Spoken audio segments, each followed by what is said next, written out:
Property Investing Insights, your authority on all things property investing, finance and wealth creation with Right Property Group.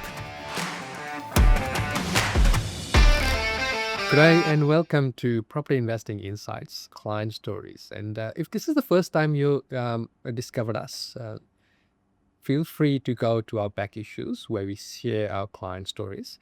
This is Property Investing Insights, Client Stories, where we go through journeys of clients that have bought properties, they've gone through the growth, they've gone through the various stages of investing, and we share their wins and we share their pitfalls. And today I've got a very special guest, and she is the driver of the portfolio. Started with us in 2016. We sat down, we mapped out a plan, and she's been a gun. Not on a huge income, but this is proof in the pudding that you don't need to be shooting the lights out in terms of income to be able to build a sustainable portfolio, diverse in nature, starting out very small, yet be really making big impact in terms of life, in terms of lifestyle, in terms of value within the portfolio. So welcome, Tina. Thank you. I'm good, thanks. Yes, it took a while to get you here. Yes. And you responded to the email, and I think it really was just the promise of lunch that got you here. Yes, of course. I want lunch with you. Well, there you go. So let's start with letting the audience know who Tina is. So tell us about yourself. Yes, so I'm Tina. I've been in the IT industry since after uni, so been there for quite some time, and I've been into different companies and roles, but doing the same IT job, taking care of things. I also have my husband, which is also in IT. We met at work. And then we have a year 10 and a year 5 Right. at the moment. Yeah. So Got your hands full. yes, Yeah. they're both boys, so very full. Yeah. So we sat down first in 2016, and we were looking at options. We had just bought your home back then, so this was in Pooty Hill Yes, at correct. the time. Yeah, and we had a family, obviously developing your careers. And we started very small because we started with just a unit, Yes. and this was in the South Australian market. And this was just to cut our teeth in terms of property investing. Do you want to take me through the thought process in that? Well, actually, back step one. I did say that you are the driver of the portfolio. Let's talk about the decision-making process in the Sokok household. Yes, so in 2016, actually way back 2015 when I had my second child, I was so he's like turned 1, and then so I said I want to look into some other things other than IT. So I want to venture into other things that would bring more income to the family household, and so I started researching, started to listen to podcasts, and I came across the Smart Property Investment podcast, and that caught my attention. So for the whole entire 1 year of 2016, I was listening to everything. Once I got interested, I went back to the very beginning of the podcast and I made sure I've covered everything. And that inspired me to, like, with a lot of the other client stories, I was like, oh, I thought initially that it was for like special people that had very big income. Yes. So I was like, oh, I can relate to her. Maybe we can do the same thing. And I was so impressed about their stories. They've got a few properties that they handle and they look like just normal people. So I was like, okay, I think we can do that. So for the whole year, I still like was listening to it. I would involve Brian and give the podcast. We would walk to the train station going to work, and the whole train ride to the work for an hour, we would listen to it. Well, mostly me, because he would get bored with it. So for that until December, when I said, okay, I've got the confidence to get in touch with you, so I reached out, and so we had that conversation in December, and it was a very good timing because the next year is January, and it's like planning the whole next year Yeah. for our next goal, which is an exciting one. Yeah, and we didn't have a big deposit at the time. Right. Yeah, so we started off with a unit. And by the way, the noise you happening in the that's happening in the background, that's coffee being made ready.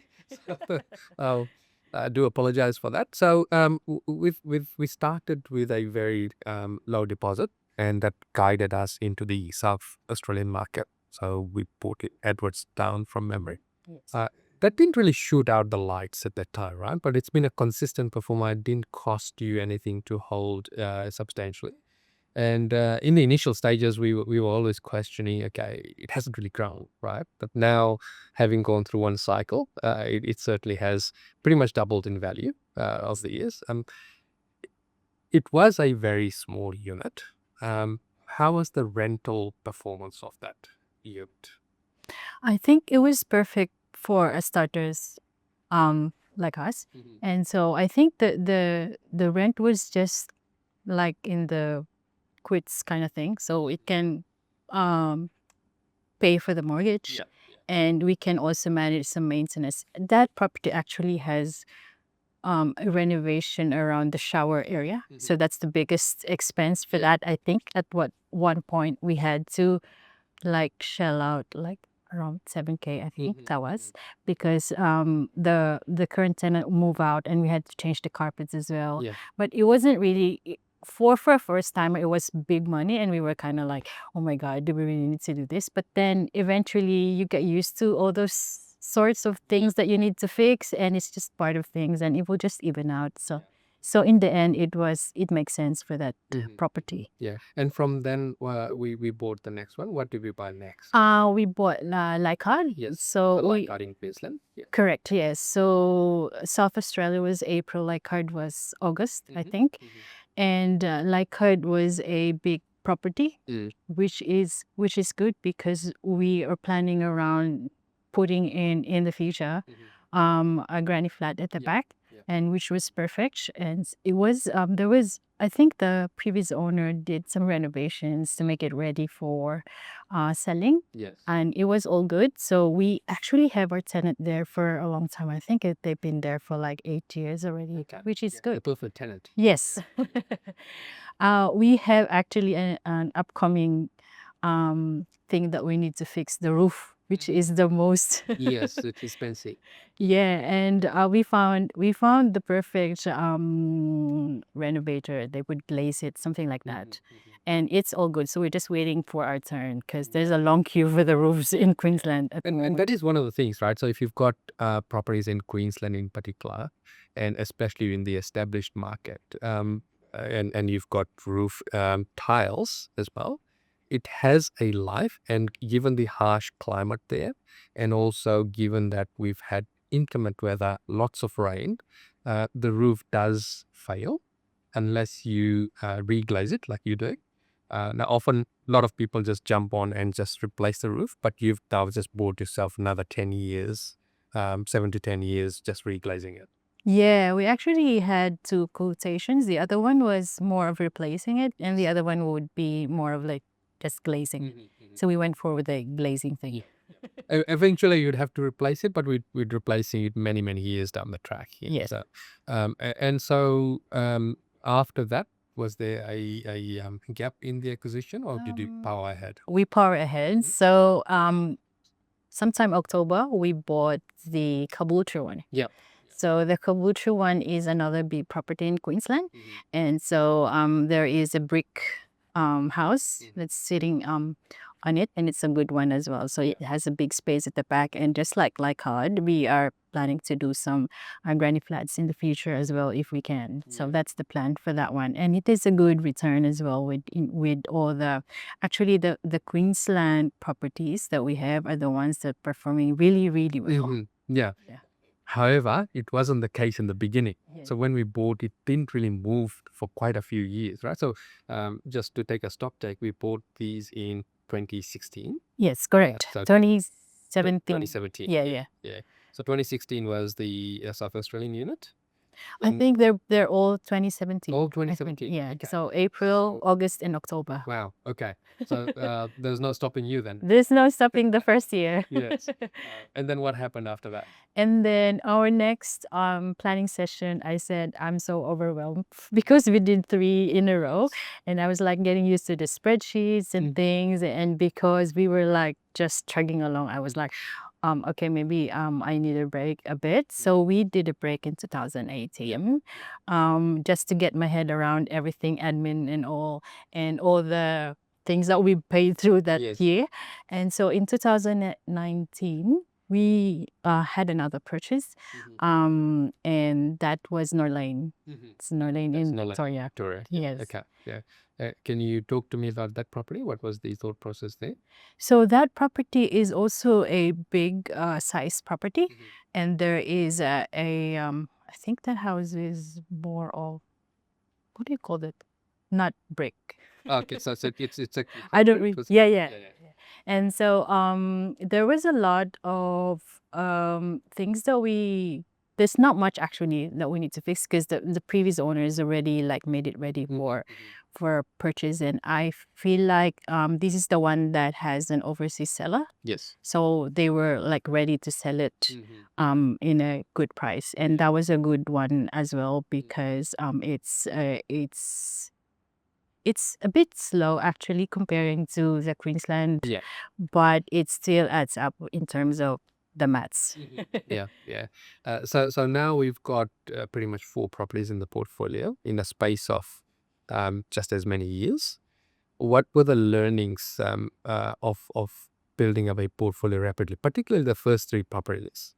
We went really fast on that, which probably in today's market is perhaps not as possible as it was back then because we're talking much lower purchase prices. Yes. Whereas if we bought the Caboolture today, it'll have a high 6, if not an early 7 on it. Yeah. Whereas we bought that from memory at 238K or something like that. That's right. Yes. All 3 of them, they were just running around the higher hundreds, and the other ones were like mid 200s. Yeah. Yeah. So imagine buying houses in the mid 200s, right? And back then it still felt like a lot of money. Yes. Yeah, because that's where everything was in terms of purchase price, right? So Yeah. now if we go into those markets today, the 600 and 700s would look normal because that's what everything's selling for. Yeah. So when you had those 3 properties and then no lane, obviously you had some repairs and maintenance that was starting to rear its heads up because we bought established properties. Yes. Correct. What was a aha moment for you in terms of repairs and maintenance?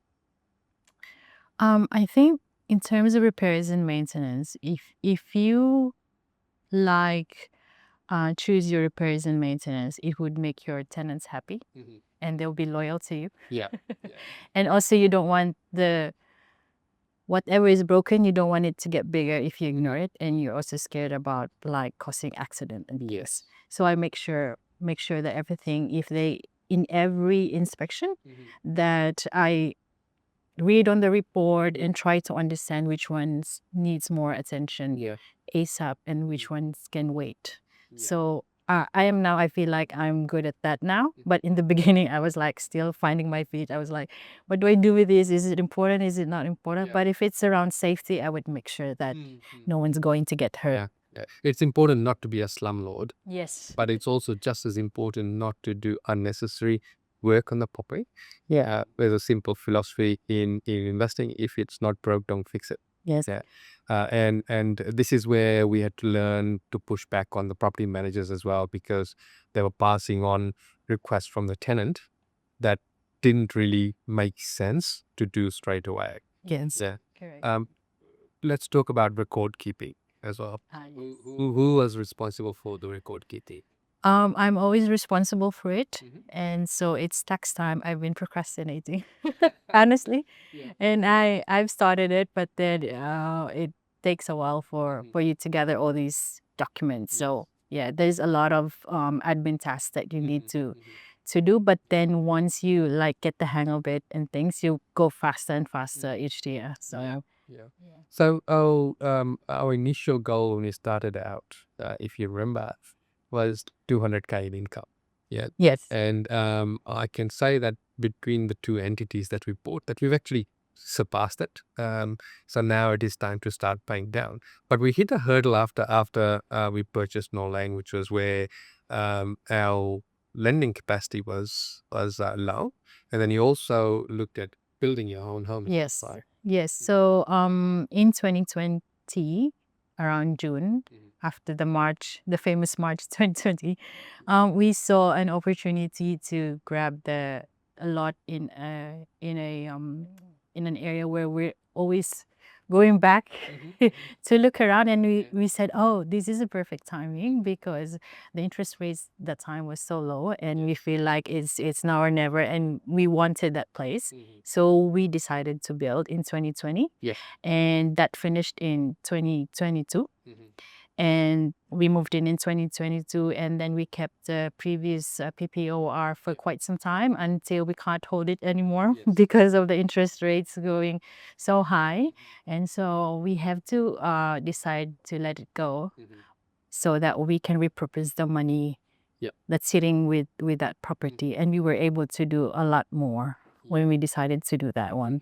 Yeah. So you practically dodged a bullet back in lockdown because your build actually went through, right? So you Yes. didn't Yes. hiccups, yeah. I think the timing was perfect because we did it at the very beginning.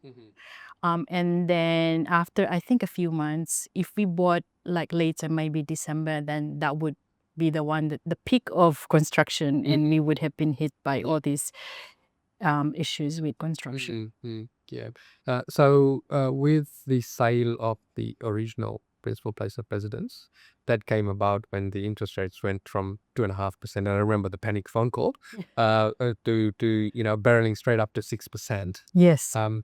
How did you handle the mindset, and more so, how did you keep the family focused on what you were trying to achieve as a family unit? So initially, we were hoping that the peak of the interest rates would start to go down, but it didn't. Yeah. So we just made sure that we have enough buffer. Even before the COVID, we had enough buffer to cater for such instances. And I know you've always reminded us as part of our yearly talks that it's important to keep a buffer for things like this.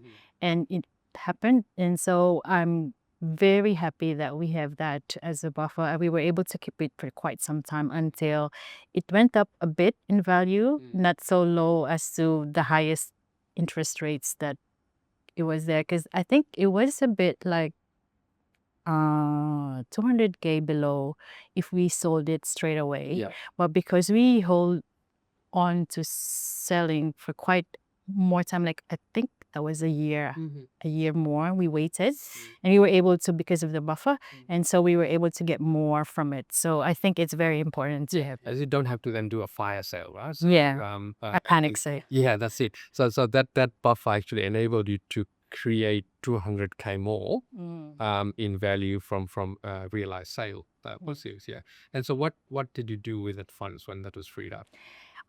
We were able to purchase, we top up our SMSF. So we did an SMSF actually before the sale of Rooty Hill.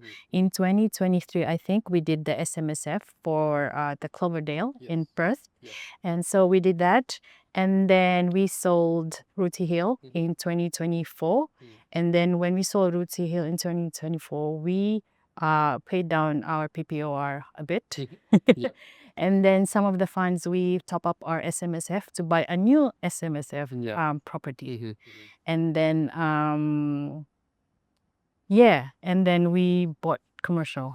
So if you look at the entire portfolio, you've got 4 outside of super and 3 within super, right? So you've got 2 residential and a commercial in the super. So sorry, the commercial is not in this SMSF. It's outside. It's outside. Yeah, my apologies. No, right. Yeah. So and that's really when you've added the commercial in, and when we go back now and build the granny flats, it's going to totally wash out all of a negative cash flow, and then it creates opportunities within the portfolio and within what you do, right? Whether it is and this is what you're exploring at the moment, is, where do I go from here, right? So Yes. it's just, we were talking off camera, is investing is just open up the horizon for you in terms of what's possible. You've explored several avenues, and well, we've landed on a few strategies. So did you want to elaborate on that? Yeah, so I feel like because we've started with this journey of investing, I feel like it has opened a lot of other opportunities and options for us to look into. Like if we wanted to go into business, if we wanted to go into more development, maybe not more into development. We haven't had development experience yet, but that's an option that is open for us to explore. So if we didn't like just start, then we'll end up with the same thing, that these options are not available for us to do so. But because we've done these things, I'm so happy that we've decided to start, because now we have these opportunities that we can choose from. Yeah. And these become a natural progression because now the mindset has changed. You're not now more commercially minded. Yes.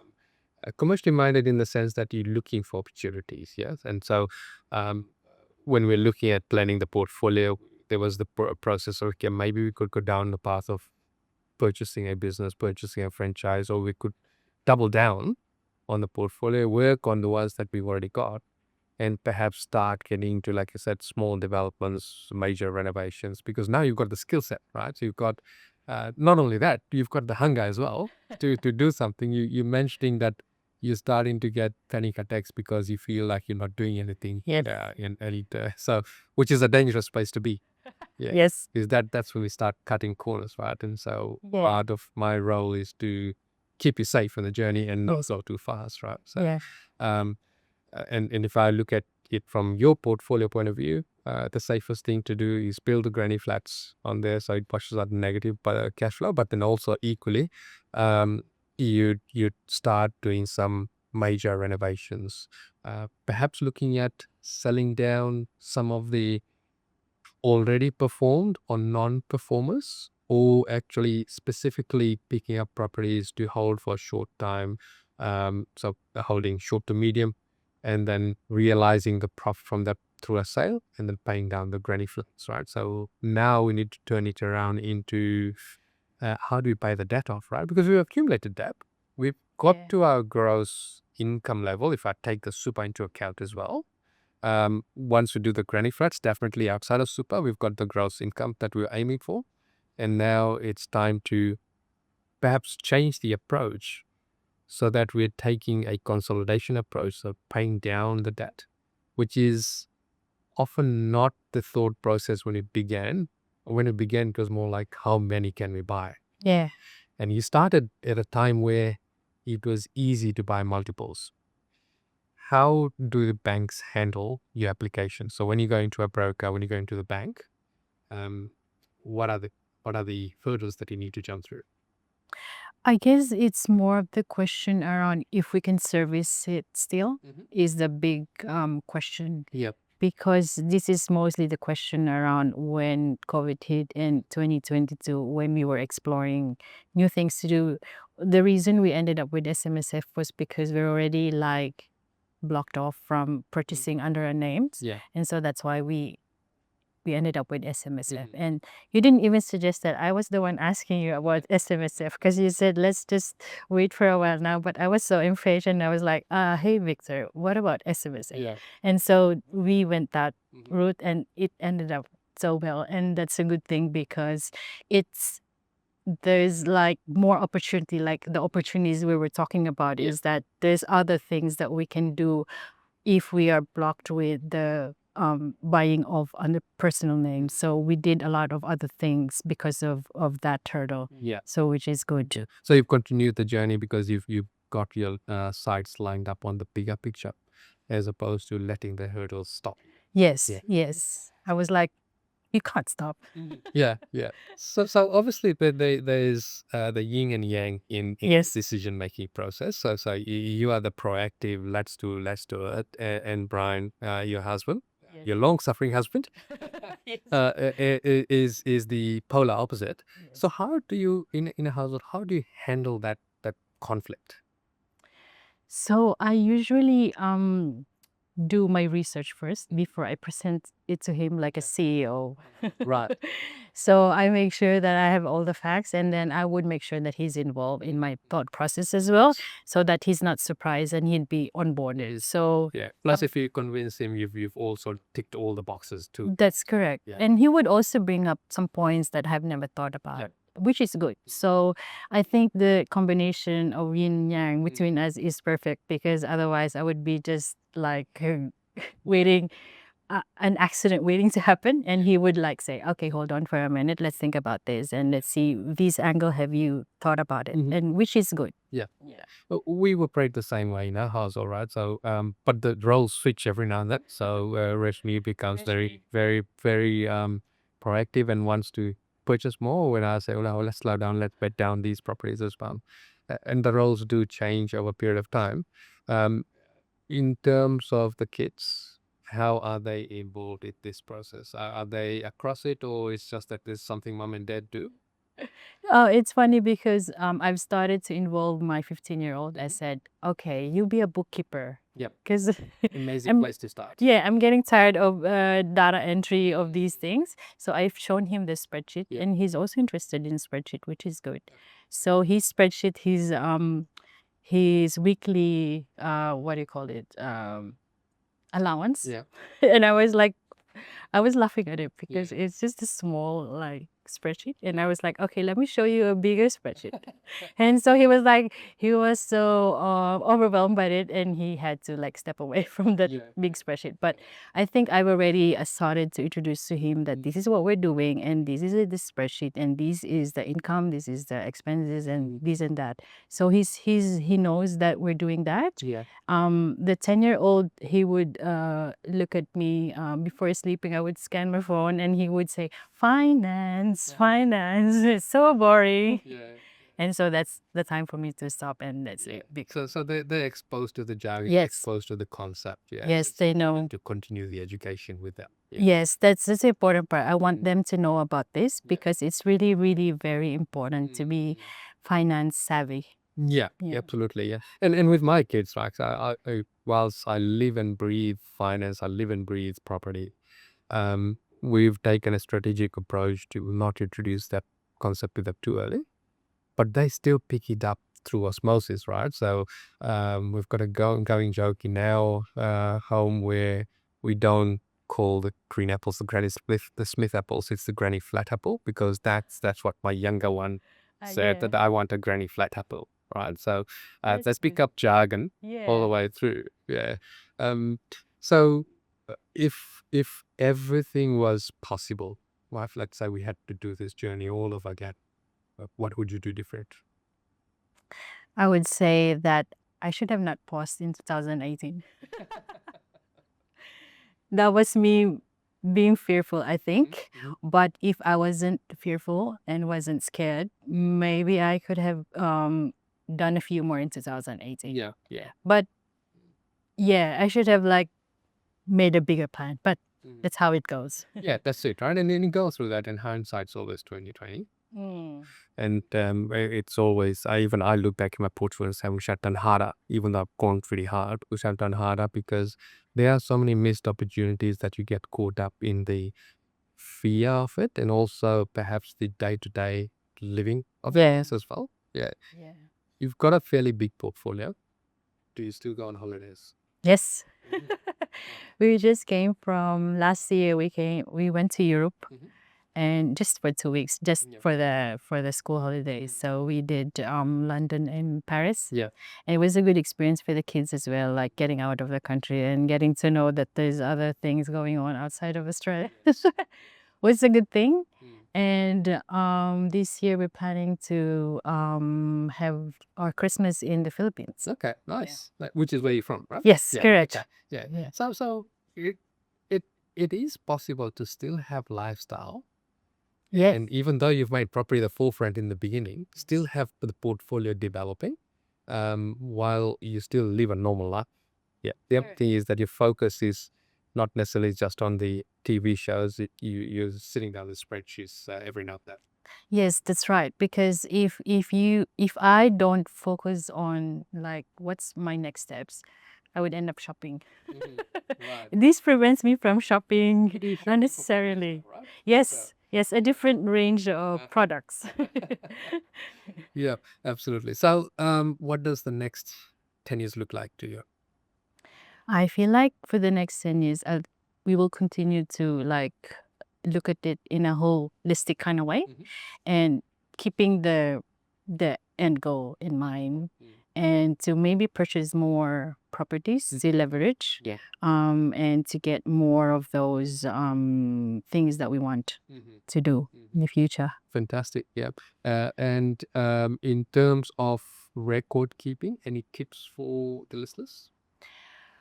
Um, the first tip that you gave us was to keep a separate email for all the investments so it doesn't mix in with your personal one, which is a very, very good advice. So I think that has kept my personal mailbox clean and Yes. separate. So that's Just remember to log into that. yes. And then of course you get a separate whole space from your mailbox to keep all the other documents like the spreadsheets and things. So you get another 10 gigs of free space. Yeah, that's something I had taken into account. Yeah, well, there you go. Yeah, you've got 20 gigs now, Yes. personal and Yeah, absolutely. yeah. Yeah. And so when you are doing your tax, you mentioned this tax season. Yes. When you preparing for the meeting with the accountant, what's your process? That's Any actually clues? that's actually the thing that is a bit hard for me these days. So I'm thinking about building something that's easier for everybody, not just for myself. Of course, I'm going to test it myself first, but for everybody. But that's a long way. Just one of those things when I get bored, I think about other things that I wanted to do. And these things I feel like is missing in the investment side of things where you can just click a button and your report will come up Yeah. and then you can just send it across. So you're done in like 5 minutes. Yeah. This is the thing that's missing. And I feel like that's a niche that maybe someone Yeah. can do to automate and also like when it's time for your mortgage broker to assess, oh, is it now time to prepare for the next purchase? Yeah. And so you have to have another more series of documents that you need to prepare and that's the time when I think about, I wish there's a button that I can just click. Yeah. You really should be talking to Rashmi because she's a candidate that. So Oh, yeah. the plan is a lot. Click of a button. Yeah. Rashmi. Yeah. So she's the genius behind the portfolio. Oh, that's good. I can speak with Rashmi. So, two-pronged question. If someone's just starting out today, what advice would you give that? I'd advise them to gather your team first, the best team that you can have, because even before I engaged with you, I was interviewing other buyers agents, and my very important question that I wanted to ask is, how big is your portfolio? And I always get, I don't have much yet, or I don't have anything, just my PPOR. And it is immediately like, nope. Yep. Because it has to be someone who's done what I wanted to be as an end goal. And so I found that being engaged with you with all those things and the accountants as well should be doing the same thing. The mortgage broker should be doing the same thing. And so that is a leverage. Like, it's like if you're hiring for your team, you should hire for people who knows things that you don't know so it can complement with what you're trying to achieve. So you have to have the best team. So that's my advice. So choose your buyer's agents, your accountants, your mortgage brokers. A fantastic, good advice.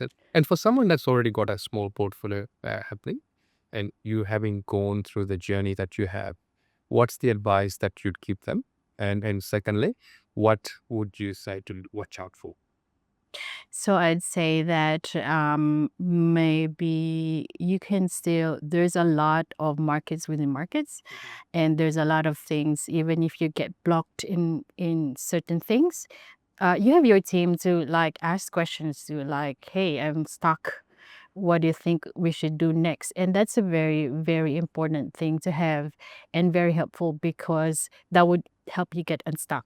So especially if you're like a big portfolio and you now have like you've reached your capacity in terms of the banks.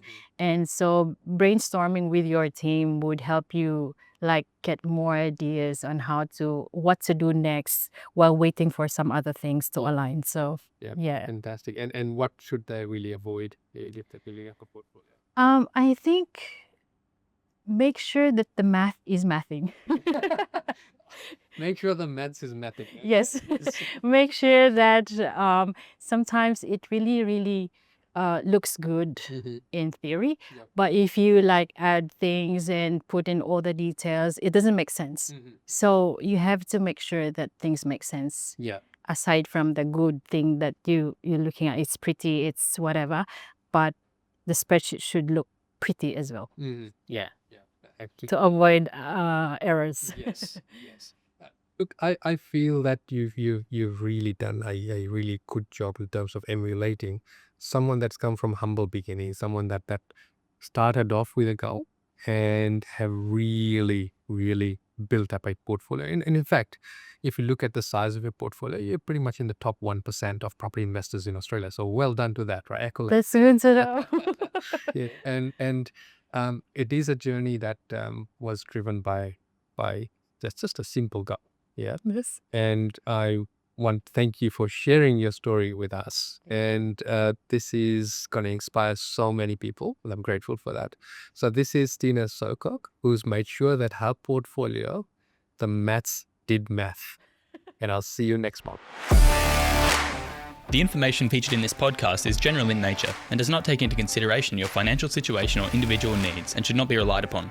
Before making any investment, insurance, tax, property or financial planning decision, you should consult a licensed professional who can advise whether your decision is appropriate for you. Guests appearing on this podcast may have a commercial relationship with the companies mentioned.